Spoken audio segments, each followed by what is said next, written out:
Bismillahirrahmanirrahim. Assalamualaikum warahmatullahi wabarakatuh.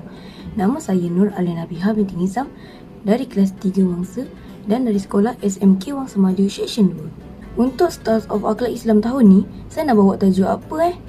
Pada video kali ini, saya ingin membawakan tajuk tentang pemaaf melunakkan hati. Apakah maksud pemaaf? Maksud pemaaf pada bahasa ialah melepaskan atau membebaskan. Manakala pada istilah pula, melepaskan seseorang daripada kesalahan dan membebaskan daripada hukuman. Allah berfirman dalam surah Al-Baqarah ayat 237, Bismillahirrahmanirrahim. Wa an taqfu aqrabu lil taqwa.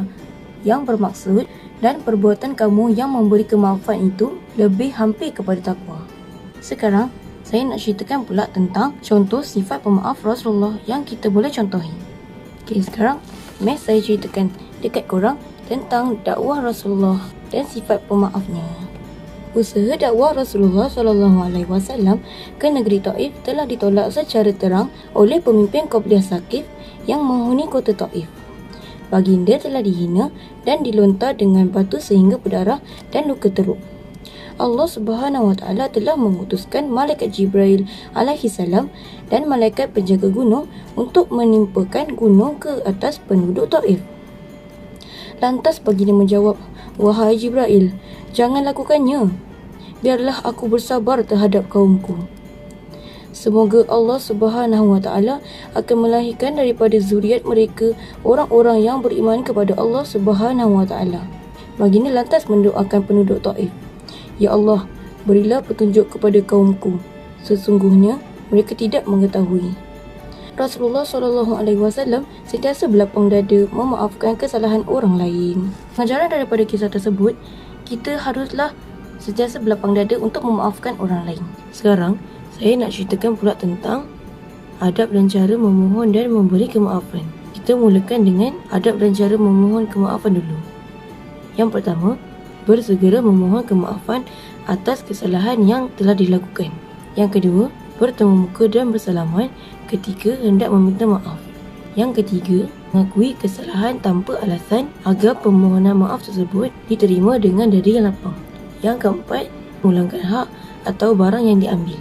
Yang kelima, berazam tidak mengulangi kesalahan pada masa hadapan. Dan terakhir sekali, ikhlas memohon kemaafan.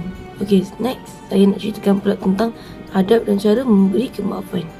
Yang pertama, memaafkan kesalahan tanpa diminta. Yang kedua, melupakan kesalahan orang terhadapnya.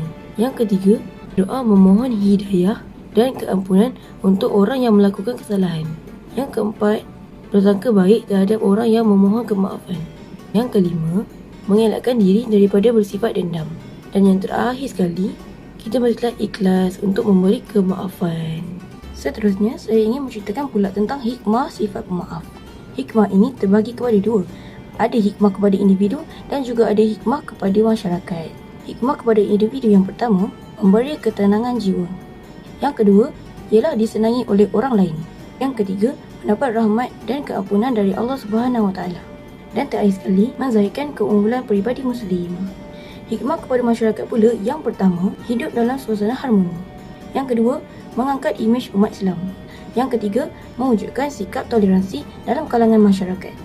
Dan terakhir sekali, menarik minat orang bukan Muslim untuk mendalami Islam. Itu sahaja daripada saya. Sekian, terima kasih. Assalamualaikum warahmatullahi wabarakatuh. Bye.